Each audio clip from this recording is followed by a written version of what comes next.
லீபி square ஜனவரி 1, 1998 இங்கிலாந்துல பிறந்தாங்க. இவங்க ஒரு நல்ல ஒரு ஃபேமிலியில வளர்ந்தாங்க. ஒரு கட்டுக்கோப்பான குடும்பத்துல தான் வளர்ந்தாங்க. இவருடைய முழு பெயர் லிபர்ட்டி அண்ணா ஸ்கொயர். இவங்களுக்கு 2 சகோதரர்கள் இருந்தாங்க. நல்ல கட்டுக்கோப்பான ஒரு ஃபேமிலியில தான் இருந்தாங்க. ஜனவரி 31, 2019 அன்னைக்கு என்ன நடந்துச்சுன்னு பாத்தீங்கன்னா, யூகேல ஹல்லுன்ற பகுதி, அங்க இருக்க காலேஜ்ல இவங்க படிக்கிறாங்க. லைஃப் நல்ல ஒரு என்ஜாய்மெண்டோட தான் பண்றாங்க. காலேஜ் லைஃப் அவங்களுக்கு நல்லா பிடிச்சிருக்கு. நல்ல ஃப்ரெண்ட்ஸ் எல்லாமே ஒரு நல்ல ஒரு என்ஜாய்மெண்டோட போகுது. அன்னைக்கு வியாழக்கிழமை மத்தியானம் அந்த பெண்ணுடைய காதுல இருக்க போன்லாம் பண்ணி எல்லாம் பேசுறாங்க.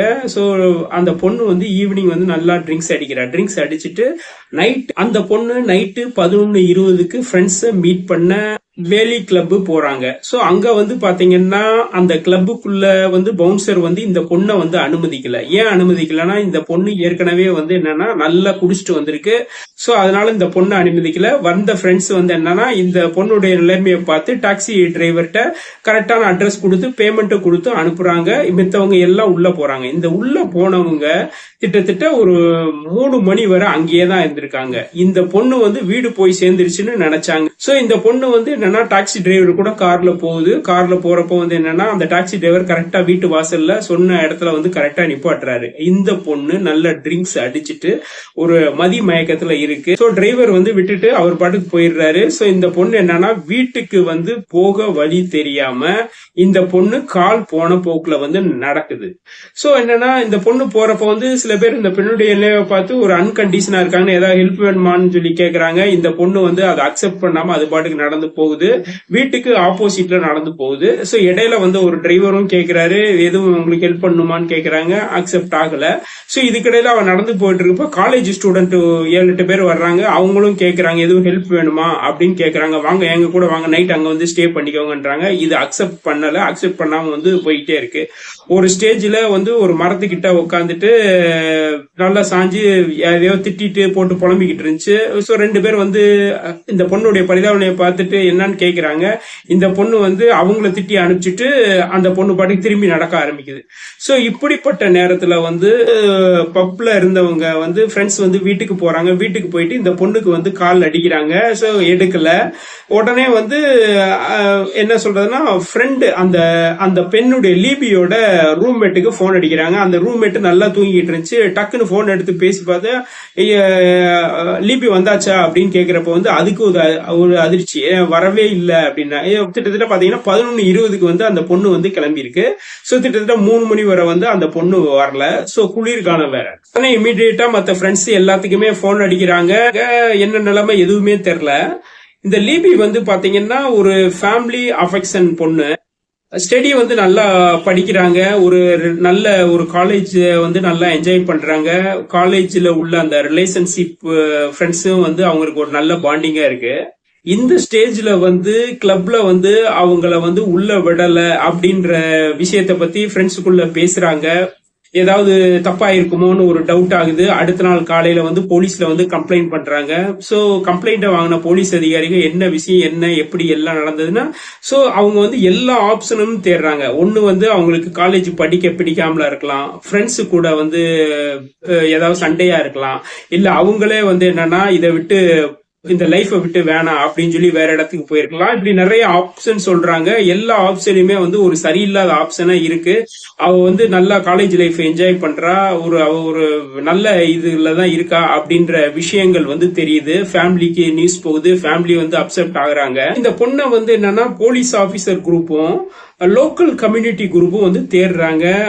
இன்ச் பை இன்ச்சா தேடுறாங்க. அந்த பொண்ணு ட்ரிங்க்ஸ் அடிச்சிருந்தா எங்க போறாங்க, நடந்து போறாங்க, எப்படி போனாங்க அப்படின்னு எல்லாமே கேமரால பாக்குறாங்க. இதுல கேமரால பாக்குறப்ப அப்ப குளிர்காலன்றனால பெருசா கேமரா தெரியல. இருந்தாலும் சில கேமரால அவங்களுடைய உருவம் தெரியுது. அவங்க வீட்டுக்கிட்ட இறங்கினவங்க ஆப்போசிட்ல நடக்கிறாங்க. சில பேர்கிட்ட பேசுறப்ப தெரியுது. எல்லா இதுவும் தெரியுது. சோ ஒரு ஸ்டேஜ்ல இந்த பொண்ணுடைய பிரச்சனை என்னன்னா, குளிர்காலன்றனால இந்த பொண்ணு குளிர்காலத்துக்குரிய ட்ரெஸ் எதுவுமே போடல. அதனால யாராவது வீட்டுல இருக்கலாம் அப்படின்னு ஒரு சந்தேகப்பட்டு சில வீடுகள்ல தேடுறாங்க. பொண்ணை பார்த்தவங்க சில பேர் சொல்ற சொல்றாங்க, இந்த பொண்ணு இப்படி இருந்துச்சு, நாங்க ஹெல்ப் பண்ணுமான்னு கேட்டோம், அந்த பொண்ணு வந்து கண்டுக்கறல, எங்களையே திட்டுது. சோ இப்படி வந்து ஒரு கிட்டத்தட்ட என்னென்ன இன்சிடென்ட் நினைச்சோ அது ஃபுல்லாவே சொல்றாங்க. எல்லாமே போலீஸ் வந்து ரிப்போர்ட்ல வந்து குறிச்சுக்கிட்டே இருக்காங்க. நியூஸ்ல வந்து இது பப்ளிஷ் ஆகுது, டிவிலையும் போகுது. அந்த வழி கார் டிரைவர் எல்லாம் பேசுறாங்க.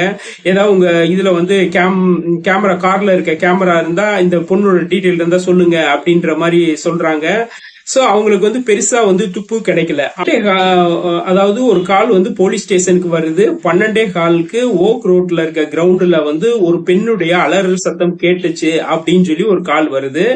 அவன்கிட்ட கேக்குறாங்க, அது எப்படி 12:15 நீங்க கரெக்டா சொல்றீங்க? இல்ல, அந்த சவுண்ட் வந்து ரொம்ப டிஸ்டர்பன்ஸா இருந்துச்சு, ரொம்ப ஹையா இருந்துச்சு, நான் கரெக்டா தூங்கிட்டு இருந்தேன், அப்ப நான் டைமும் பார்த்தேன், ஜன்னலை திறந்து பார்த்தப்போ ஒருத்தன் வந்து அவசரமா ஓடி சில்வர் கலர் கார்ல ஏறினான் அப்படின்ற விஷயத்த சொல்றான். சோ இந்த இந்த டைம்ல வந்து என்னன்னா சிசிடிவி ஃபுட்டேஜ் சோ எல்லாமே பாக்குறாங்க. அந்த காரு ஓடுற மனிதன் எல்லாமே பாக்குறாங்க. அவங்களுக்கு எல்லாமே வந்து அடையாளங்கள் எல்லாமே குறிச்சுக்கிறாங்க. சோ இந்த சமயத்துல வந்து ஒரு பொண்ணு வந்து கம்ப்ளைண்ட் கொடுக்குது போலீஸ் ஸ்டேஷன்ல. February 1 காலையில 3 மணிக்கு வந்து ஒருத்தன், நான் ரோட்ல நடந்துகிட்டு இருக்கப்ப வந்து ஒருத்தன் கார்ல இருந்து இறங்கி என் முன்னாடி வந்து பேண்ட கலட்டி கையடிச்சான் அப்படின்ற விஷயத்த சொல்றாங்க. அத ஒரு கம்ப்ளைண்டா வந்து போலீஸ் வந்து எழுதிக்கிட்டாங்க. அந்த பெண்ணு சொன்ன அந்த டைம் எல்லாத்தையும் வந்து வாட்ச் பண்றாங்க. மானிட்டரை வாட்ச் பண்றப்ப அவங்க வந்து நினைச்சு தேடிக்கிட்டு இருந்த கிரே கலர் கார் வந்து அதே கார் தான் தெரியுது. சோ அதுல இருந்த உருவம் வந்து கிளீனா வந்து அவங்களுக்கு கேமரால வந்து தெரிஞ்சிச்சு. சோ இதுல வந்து என்னன்னா, குற்றவாளியுடைய காருடைய எண்ணு தெரிஞ்சு, அவனுடைய ஃபேஸ் தெரிஞ்சு, காருடைய நம்பரை வச்சு குற்றவாளியுடைய அடையாளமும் தெரிஞ்சு, அவனுடைய பெயர் வந்து பவல், 24 வயசு அப்படின்ற விஷயம் போலீஸ்க்கு வந்து தெரிய வருது. அவனை வந்து அரெஸ்ட் பண்றாங்க. அவனை அரெஸ்ட் பண்ணி வந்து விசாரிக்கிறாங்க. விசாரிக்கிறப்ப வந்து அவன் வந்து பொய் சொல்றான். அவன் வந்து என்னன்னா, நான் அந்த பொண்ணை வந்து கார்ல வந்து ஏத்திட்டு போனது உண்மைதான், ஆனா அவங்க வீட்டுல வந்து விட்டுட்டேன் அப்படின்னு சொல்றான். ஆனா வீட்டுல விட்டதுக்கான வந்து எந்த ஒரு ரெக்கார்டுலயும் இல்ல. அவன் சொல்றது பொய்ன்றது விஷயம் வந்து போலீஸ்க்கு வந்து கன்ஃபார்ம் ஆயிருச்சு. ஆனாலும் வந்து இந்த குளிர் காலத்தினால வந்து சரியா வந்து கிரே கலர் கார் மட்டும்தான் தெரிஞ்சு. சோ அந்த உருவம் வந்து பெருசா தெரியல. குளிர்காலன்றனால பெரிய அளவு வந்து கரெக்டா அக்யூரேட்டா கண்டுபிடிக்க முடியல. இருந்தாலும் ஒரு டவுட்டுக்கு அவனுடைய கைரேகை, அவனுடைய டிஎன்ஏ எல்லாத்தையும் வந்து கலெக்ட் பண்றாங்க. கலெக்ட் பண்ணி அவனை வந்து விட்டுறாங்க. பாவல் வந்து 1994 போலாந்துல பிறந்திருக்கான். 2014 இங்கிலாந்துல குடியேறி இருக்கான் ஃபேமிலியோட. அதாவது மனைவி 2 குழந்தைகளோட குடியேறி இருக்கான். இவனை பத்தி இவனுடைய மனைவி வந்து என்ன சொல்றாங்கன்னா, அவன் நல்லவன், குடும்பத்தை வந்து காப்பாத்துறவன், அவன் உண்டு அவன் வேலை உண்டு, எந்த பிரச்சனைக்கும் போகாதவன் சொல்றாங்க. ஒரு மீன் கடையில வந்து வேலை பார்த்துக்கிட்டு இருந்தான். போலீஸ் வந்து அவனுடைய டிஎன்ஏ சாம்பிள் எடுத்து, டிஎன்ஏ ஏற்கனவே கலெக்ட் பண்ண இதுல வந்து இவனுடைய இது சேர்த்து வந்து அப்டேட் பண்றாங்க. அப்படி அப்டேட் பண்றப்ப வந்து ஒரு 13 வந்து சால்வ் செய்யப்படாத கேஸ்ல இவனுடைய டிஎன்ஏ வந்து இருக்குன்றது தெரிஞ்சிச்சு. உடனே இமிடியேட்டா அரெஸ்ட் பண்றாங்க. இவனை பத்தி சொல்லணும்னா, இவன் என்ன பண்றான்னா, நைட்டு வந்து இவன் ஒய்ஃப்ட வந்து நான் ஜிம்முக்கு போறேன் அப்படின்னு சொல்லிட்டு இவன் பாட்டுக்கு வெளியில நடந்து போவான். வெளியில நடந்து போயிட்டு ரோட்ல வந்து ஒரு பொண்ணு நடந்துகிட்டு இருந்துச்சுன்னா, தனியா நடந்துக்கிட்டுனா முன்னாடி போயிட்டு வந்து அவன் வந்து ட்ரெஸ்ஸை கலட்டி இந்த மாதிரி ஒரு இல்லீகல் வேலை செய்யறது. அதாவது ஜன்னல் வந்து சில வீட்டுல ஜன்னல் வந்து கதவு திறந்திருக்கும். சிலர் வந்து ஆண் பெண் வந்து தனியா இருந்திருப்பாங்க. ஒரு சந்தோஷமான நேரத்துல இவன் வந்து எட்டி பாக்குறது, இந்த மாதிரி வேலை செய்வான். சில வீட்டுல வந்து என்னன்னா, இவன் தன்னுடைய வந்து ஒரு யூஸ் செய்யப்பட்ட காண்டத்தை ஒரு கவர்ல போட்டு தொங்க விட்டுட்டு போயிருவான். சோ இப்படி பல கேஸ்கள் வந்து அந்த ஏரியா ஃபுல்லாவே இருந்திருக்கு. இந்த விஷயம் வந்து இவனுடைய ஒய்ஃபுக்கு தெரியாது, இவங்களுடைய சொந்தக்காரங்க யாருக்கும் தெரியாது. இவன் ஒரு டபுள் லைஃப்ல வாழ்றவன்ற விஷயம் யாருக்குமே தெரியாது. இவனுடைய வந்து வீடை சர்ச் பண்றாங்க, காரை சர்ச் பண்றாங்க. வீடை சர்ச் பண்றப்ப பெருசா எதுவும் கிடைக்கல. காரை வந்து சர்ச் பண்றப்ப வந்து ஒரு கவர்ல வந்து என்னன்னா, பெண்ணுங்களுடைய ஜாக்கெட் இருக்கு, ஜட்டி இருக்கு, செக்ஸ் டாய்ஸ் எல்லாம் இருக்கு. இதெல்லாம் வந்து கேக்குறப்ப வந்து அவங்க ஒய்ஃப் இதெல்லாம் என்னோட இது இல்ல அப்படின்னு சொல்றாங்க. ரெண்டாவது வந்து அவனுடைய ஒய்ஃப் வந்து அவன் மேல வந்து ரொம்ப காண்டாகிறாங்க. அவனை பத்தி இப்படி எல்லாம் வர்ற நியூஸ் வந்து அவங்கள வந்து ரொம்பவே கோபம் வெறுப்படைய செய்யுது. சோ அவனை அரெஸ்ட் பண்ணி உள்ள வச்சுட்டாங்க. ஆனா இந்த லீபி கேஸ்ல மட்டும் அவன் வந்து சரியா பிடிபடல. ஆனா அவங்க இறந்து 7 வாரம் கழிச்சு ஹம்மா ரிவர்ல ஒரு ஃபிஷர்மேன் வந்து ஒரு உடலை வந்து கண்டெடுக்கிறான். அந்த உடல் வந்து ரொம்ப பாதிக்கப்பட்டு இருந்துச்சு, சரியா வந்து கண்டுபிடிக்க முடியாத ஸ்டேஜ்ல இருந்துச்சு. ஆனா அந்த உடல்ல வந்து டாலர் இருந்துச்சு. அந்த டாலர் வந்து லீசியோட டாலர்ன்றது வந்து உறுதி செய்யப்பட்டுச்சு.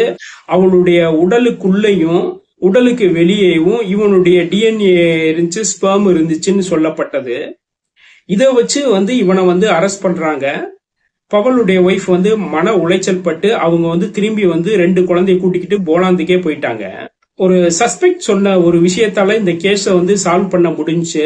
12:15 வந்து ஒரு பெண்ணுடைய சவுண்டு கேட்டுச்சு. ஸோ அதனால வந்து ஜன்னலை திறந்து பார்த்தேன், ஒருத்தன் ஓடுனா, நான் அந்த டைமை பார்த்தேன், அதனாலதான் உங்ககிட்ட போலீஸ்ல சொன்னேன் அப்படின்னு சொன்னாங்க. ஸோ அவன் ஓடினவன் வந்து கரெக்டா 2 மணி நேரம் கழிச்சு வந்து இந்த பாவல் வந்து திரும்பி வந்திருக்கான். வந்த பின்னாடி அந்த பெண்ணை வந்து என்னன்னா கற்பனை செய்ய முடியாத அளவுக்கு சில விஷயங்கள் பண்ணியிருக்கான். அதற்கடுத்து வந்து தான் பண்ண விஷயத்த மறைக்க வந்து அந்த பெண்ணை வந்து கொலை செஞ்சிருக்கான், ஒரு நதியில போய் போட்டிருக்கான். சோ இதுதான் வந்து நடந்திருக்கு. போலீஸ் வந்து தகுந்த ஆதாரத்தோட குற்றவாளியை கண்டுபிடிச்சாங்க. அவனுடைய டிஎன்ஏ ரிப்போர்ட், ஃபாரன்சிக் ரிப்போர்ட், எல்லா ரிப்போர்ட்டையும் வச்சு அவனை வந்து அரெஸ்ட் பண்ணி உள்ள தள்ளுறாங்க. இந்த 14 கேஸ்லயும் மொத்தம் அவனுக்கு 27 வருஷம் வந்து ஜெயில் தண்டனை கிடைச்சிச்சு.